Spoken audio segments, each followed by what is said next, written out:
প্রিয় দর্শক, আসসালামু আলাইকুম। অনেক দিন পরে আবার একটি নতুন ভিডিও নিয়ে আপনাদের মাঝে চলে আসলাম। আজকের ভিডিওতে আমি আপনাদেরকে দেখাবো আমাদের পদ্মার চরে কি সুন্দর ধানের ফলন হয়েছে এবছর, এবং দেখাবো ধান চাষের পাশাপাশি মাছ চাষও কিভাবে করা যায় সেগুলোও দেখাবো এই ভিডিওতে ইনশাআল্লাহ। আশা করি পুরো ভিডিওটা দেখবেন না টেনে। তো শুরু করা যাক আজকের ভিডিও। শুরুতে আমি এখন আছি আমাদের পদ্মার চরে। দেখতেই পাচ্ছেন, এখান থেকে নৌকা পার হয়ে যাব আমাদের সেই ধান খেতে। এই হলো আমাদের ধান ক্ষেত। গত ভিডিওতে আপনারা দেখেছেন আমাদের এই জমিটিতেই ধান চাষ করেছি আমরা। এখন আলহামদুলিল্লাহ ফলন খুব ভালো হয়েছে, যে দেখতেই পাচ্ছেন। আজকে আসছি ধানের জমিতে সার দেওয়ার জন্য, যে দেখতেই পাচ্ছেন।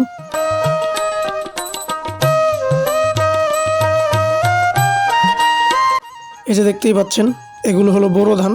বোরো ধান এবছর খুব ভালো হয়েছে আলহামদুলিল্লাহ। যখন আমরা আমাদের লেপিয়াসরা ধানগুলো লাগাই, তখনই দেখাইছিলাম আপনাদের যেখানে ধানের গোছা লাগানো হয়েছে, যেগুলোকে বোরো ধান বলা হয়। এই যে দেখেন কি সুন্দর ফলন হয়েছে এবছর।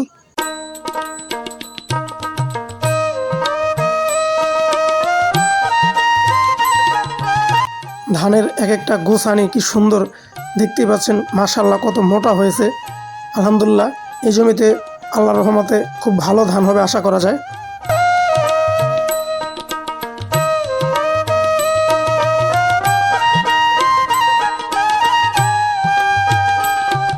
আমাদের এই ধানের জমির পাশেই বড় একটি খাল আছে, সেই খালেই মূলত মাছ চাষ করা হয়, এবং খালে এমনও বর্ষার পানিতে অনেক মাছ আটকা পড়ে থাকে, এই যে দেখতেই পাচ্ছেন।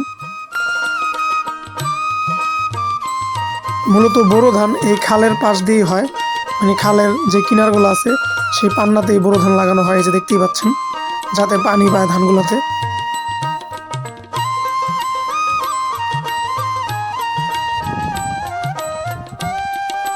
দূরে যে দেখতেই পাচ্ছেন কি সুন্দর বকগুলো বসে আছে।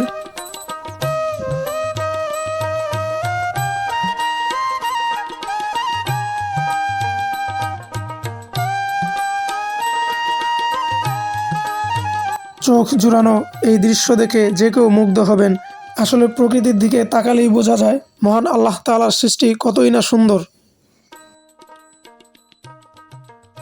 যেদিকেই তাকাই চোখ যতদূর যায় কি সুন্দর সবুজের মাঠ, কি সুন্দর ধানের ফলন হয়েছে এবছর।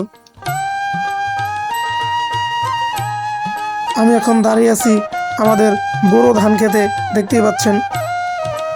এই যে এখানে দেখতেই পাচ্ছেন জেলে ভাইরা মাছ ধরছে, যে দেখতেই পাচ্ছেন ধান দুপাশে ধান, মাঝখানে মাছ চাষ করা হয়েছে এখানে।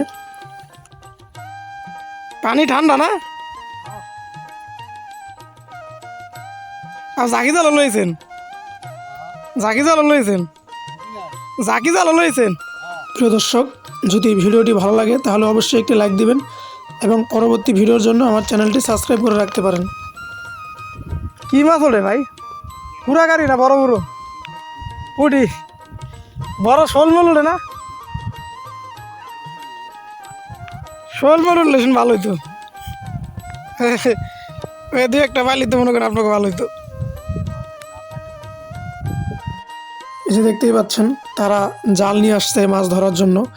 এখানে মাছ চাষও করা হয়, তারা মাছ ছাড়ছে এখানে। আবার বর্ষার পানিতে আটকা পড়া মাছগুলো এখানে রয়ে গেছে।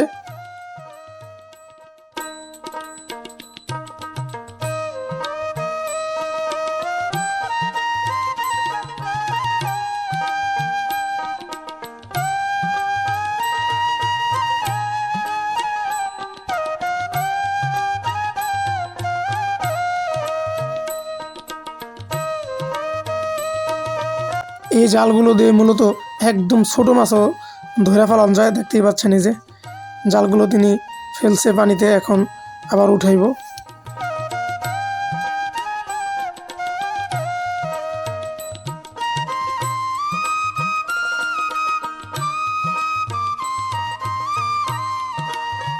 তার সাথে কিন্তু মাছ ধরার খুব সুন্দর একটি ডুলাও রাখছে, যে দেখতেই পাচ্ছেন। যে ডুলাটা মনে করেন পানিতে ডুবে গেল, মাছ বাইরে ওনার কোনো সিস্টেম নাই, যে দেখতেই পাচ্ছেন ডুবা ডুবা অবস্থায় ভাসতেছে পানিতে।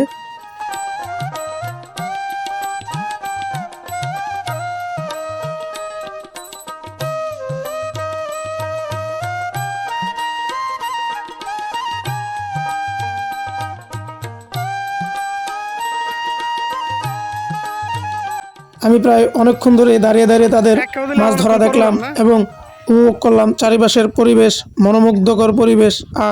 সেই বাংলার ধান ক্ষেত, এই মনোরম পরিবেশ দেখতে দেখতে কবি জীবনানন্দ দাশের একটি কবিতা আমার মনে পড়ে গেল।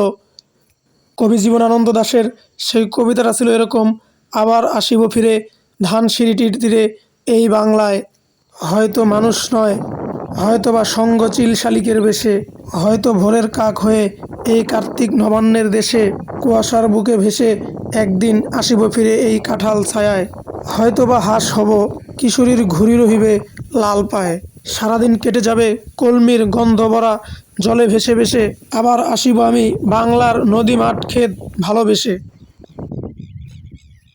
যাই হোক, এই মনোমুগ্ধকর পরিবেশ দেখতে দেখতে অনেক কথাই হয়তো বলে ফেললাম। আজকের ভিডিও এখানেই শেষ করব। তবে আবার দেখা হবে নতুন কোনো ভিডিও নিয়ে, নতুন কোনো স্থানে। সে পর্যন্ত সবাই সুস্থ থাকবেন, ভালো থাকবেন। আল্লাহ হাফেজ।